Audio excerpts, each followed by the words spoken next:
Next is average power associated with resistance और non inductive circuit. ठीक है, अब हमारी एवरेज पावर कितनी होती है हम उसको देखेंगे। अब हमें पता है पावर क्या होता है, रेट ऑफ डूइंग वर्क होता है। ठीक है, और डीसी सर्किट में पावर को कैसे देखते हैं हम, वोल्टेज और करंट का प्रोडक्ट देखते हैं। ठीक है, बट एसी सर्किट में अब हमें पता है वोल्टेज भी कॉन्टीन्यूसली चेंज हो रही है और हमारा करंट की वैल्यू भी कॉन्टीन्यूसली चेंज हो रही है। तो इसलिए हम क्या कर सकते हैं, उसका करंट डायरेक्टली हम उसका जो मल्टीप्लिकेशन फैक्टर है वो नहीं ले सकते। बट इस केस में हम क्या करते हैं, एक किसी इंस्टेंट पे सपोज कर लो कि ये आपका पूरा का पूरा, ठीक है, एक वोल्टेज और करंट का एक सीरीज जा रही है। हम क्या करेंगे, कोई एक बीच में इंस्टेंस ले लेंगे, यानी हम क्या लेंगे, उसकी इंस्टेंटेनियस वैल्यू ले लेंगे। हमने किसी इंस्टेंट पे यानी किसी भी एक पर्टिकुलर प्लेस पे किसी एक टाइम dt पे हमने उसकी वैल्यू को फाइंड आउट किया। ठीक है, एक स्मॉल टाइम पीरियड के लिए निकाल लेंगे, तो दैट मीन्स उसको जब ओवरऑल इंटीग्रेट कर देंगे तो वो हमें क्या दे देगा, पावर दे देगा। ठीक है, सबसे पहले हमने क्या की, EMF अप्लाई की, कितनी थी, E is equals to E0 sine omega t, उसके कॉरस्पॉन्डिंग करंट कितना हुआ, I0 साइन ओमेगा टी हुआ। ठीक है, अब हमारी इंस्टेंटेनियस पावर क्या होती है, E इंटू आई, हमने प्रोडक्ट देखा। ठीक है, इन दोनों का प्रोडक्ट किया तो ये हमारी पावर हो जाएगी। अब हमने क्या देखा कि हम किसी स्मॉल टाइम dt पे लेंगे, तो अगर स्मॉल टाइम dt पे लेंगे तो दैट मीन्स हमारा वर्क भी कितना होगा, स्मॉल होगा, dw वर्क होगा उस केस में। ठीक है, तो हमें पता है ये हमारी क्या थी, पावर थी, इंस्टेंटेनियस पावर थी। और पावर क्या होता है, पावर हमने देखा क्या होता है, rate of change of doing work, that is dw by dt। p की जगह हमने क्या लिख दिया यहाँ पे, dw बाई dt, और dt को क्या ले गए, राइट हैंड साइड पे ले गए। अब हम क्या करेंगे, जब हमें फाइनल पावर, हमें टोटल वर्क डन चाहिए, ठीक है, w चाहिए अब हमें इस केस में, तो हमने क्या किया, इसको इंटीग्रेट कर दिया फुल कंप्लीट साइकिल, यानी 0 से टाइम t के बीच में। ठीक है, that is 0 to time t, E0 I0 sine square omega t dt। ठीक है, जब हमने इसको सॉल्व किया तो ये कितना आ जाएगा, E0 I0 0 से t 1 minus cos 2 omega t by 2 into d t, इन दोनों को अलग कर दिया। ठीक है, E0 I0 बाई 2 को कॉमन ले लिया। ठीक है, एक बार किसको करेंगे, dt से करेंगे, और एक बार किससे करेंगे, cos 2 ओमेगा t से करेंगे। ठीक है, अब हमें क्या, आपको क्या करना है, इसकी वैल्यू तो हमें पता है कितनी हो जाएगी, नॉर्मल t हो जाएगी। बट जब आप इसका इंटीग्रेशन करेंगे तो इसकी वैल्यू कितनी आएगी, ज़ीरो आ जाएगी। This is your homework. हमने लास्ट भी देखा कि इसकी वैल्यू ज़ीरो कैसे होती है लास्ट डेरिवेशंस में।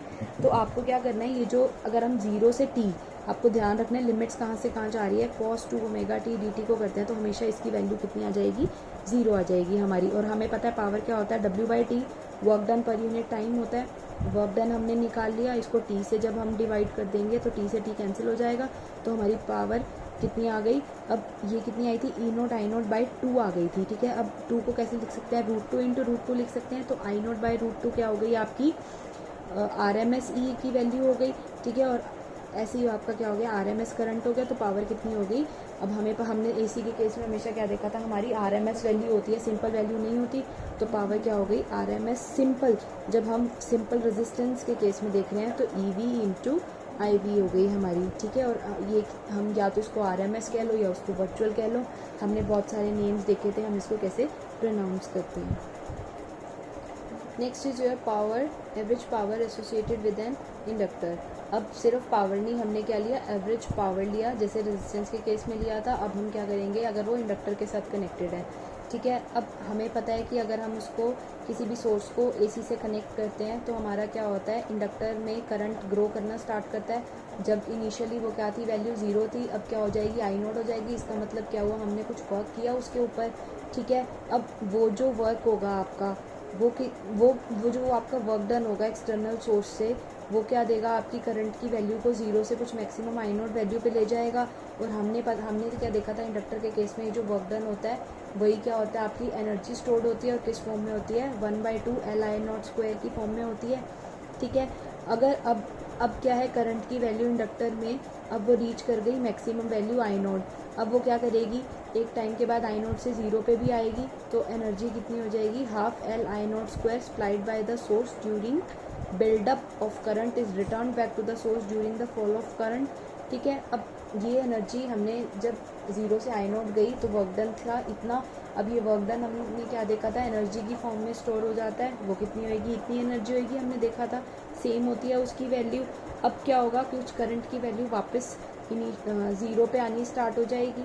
ठीक है, 0 कुछ मैक्सिमम वैल्यू से कहाँ हो जाएगी, 0 पे आनी स्टार्ट हो जाएगी। अब ये जो मैथमेटिकल वैल्यू देखेंगे, वर्क डन कितना हमने वर्क किया उसके ऊपर, उसकी वैल्यू को फाइंड आउट करेंगे। जैसे हमने रेजिस्टेंस के केस में देखा था, हम हमेशा क्या निकालते हैं इसमें, इसकी एवरेज निकालेंगे ना। और वो कैसे निकालेंगे, हम इंटीग्रेट करके 0 से t E I D T, जैसे लास्ट केस में देखा था। ई हमने क्या देखा था, ई नॉट साइन ओमेगा टी, और आई क्या देखा था, आई नॉट साइन ओमेगा टी। ठीक है, अब इंडक्टर के केस में हमें पता है कि हमारा जो करंट होता है वो लैग बिहाइंड करता है किसके, वी के। तो हम क्या करेंगे, करंट की वैल्यू में ओमेगा टी में π/2 माइनस कर देंगे। ठीक है, ये हमने π/2 माइनस कर दिया, तो that means minus I not cos omega T हमें यहाँ से मिल गया। ठीक है, वर्क डन कितना था, अब माइनस 0 से T E not sign omega T into I not cos omega T हो गया। अब हम क्या करेंगे, इस इक्वेशन को सॉल्व करेंगे। इस इक्वेशन को सॉल्व कैसे करेंगे, हमने ई नॉट आई नॉट बाहर ले लिया। ठीक है, इन दोनों को मल्टीप्लिकेशन में लिख दिया, और हमने क्या किया, यहाँ से 2 से मल्टीप्लाई कर दिया, 2 से डिवाइड कर दिया, क्योंकि हमें पता है 2 साइन थीटा कॉस थीटा कितना होता है, साइन 2 थीटा होता है। ठीक है, अब साइन 2 थीटा लिख दिया हमने इसकी जगह पे यहाँ पे। अब इसको सॉल्व करेंगे हम, कैसे सॉल्व करेंगे इसको, हम यहाँ से सॉल्व करेंगे। साइन का हमने इंटीग्रेशन किया कॉस माइनस कॉस, और इसके जब अंदर का इंटीग्रेशन करेंगे इसके एंगल का, डिवाइड में वो कितना हो जाएगा, 2 ओमेगा हो जाएगा। और उसको हम क्या करेंगे, 0 से t इंटीग्रेट जब हम करेंगे, 0 से t लिमिट्स पुट करेंगे, तो हम क्या देखते हैं, जो हमारी वर्क डन की वैल्यू आ गई वो क्या आ गई, 0 हो गई। Therefore average power over A complete cycle of AC through an ideal inductor is 0। अगर हमने कंप्लीट साइकिल में उसकी एवरेज पावर देखी तो वो कितनी आ गई, 0 हो गई। क्यों, क्योंकि कुछ जब 0 से मैक्सिमम थी कुछ पावर तब होगी, जब मैक्सिमम से वापस 0 आई तब कुछ पावर हुई, तो वो क्या हो गई, 0 हो गई।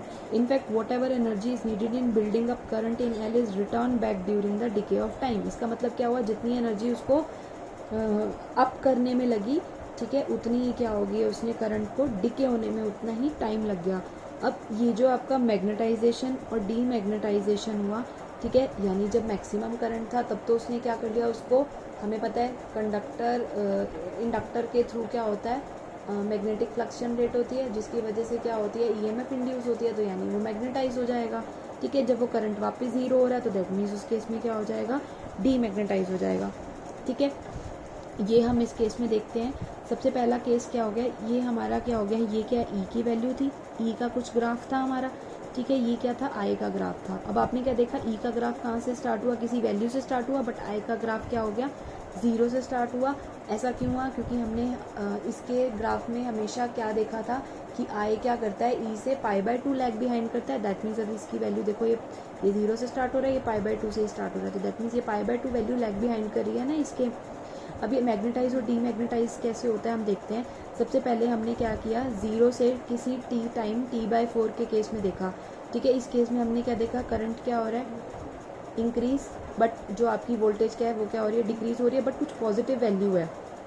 ठीक है, तो V भी पॉजिटिव है, I भी पॉजिटिव है आपका इस केस में। ठीक है, तो ये क्या हो गया, हमारा मैग्नेटाइज हो गया, क्योंकि V भी पॉजिटिव है, I भी पॉजिटिव है, तो हमारी पावर की वैल्यू भी क्या हो जाएगी, इस केस में पॉजिटिव हो जाएगी। तो एनर्जी क्या हो गई, एब्जॉर्ब हो गई इस केस में। ठीक है, फर्स्ट केस में। जब सेकंड केस लेंगे हम t/4 से 2t/4। अब इस केस में देखो करंट की वैल्यू क्या हो रही है, डिक्रीज हो रही है, बट है पॉजिटिव वैल्यू। बट ई की वैल्यू इन दोनों के केस में क्या है, कुछ नेगेटिव वैल्यू चली गई आपकी। ठीक है, अब इस केस में ई नेगेटिव है बट आई पॉजिटिव है। ठीक है, तो पी की वैल्यू भी क्या हो जाएगी, नेगेटिव हो जाएगी, बट क्या होएगी, डिक्रीजिंग वैल्यू होएगी कुछ।